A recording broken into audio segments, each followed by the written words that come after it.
چی گفتنیم هر یک تاجیک و تاجیکستانی که دلش برای آن همین لحظه نمیسوزد، من نمیدونم در وجود او سنگ است.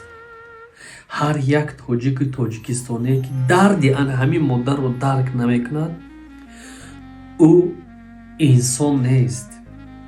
هر یک تاجیک و تاجیکستانی که غم شریک به آن همین مادر نیست، او رحم ندارد.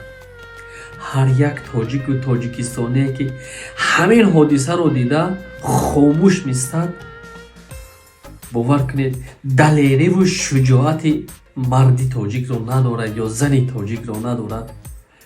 این لحظه بینه لحظه سنگین و سختین است. این رو باید درک سازید. همین حادثه که به سر آن همون طفل بیگناه 10 ساله تاجیک آمد، وجود مرا کنده گرفت. راستی خودم رو آرام کردن نمیتوانم. در کدام شبکه داخل نشوم، عکسی همون پیش نظرم میآید. صبر میخواهم به مادر انمی فرزند.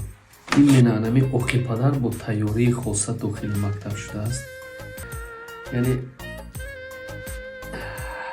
این حادثه بار دیگر اثبات کرد که ما از همین سرزمین خودمون نمونیم. ما از همین سرزمین بهشت آسای خودمون نمونیم.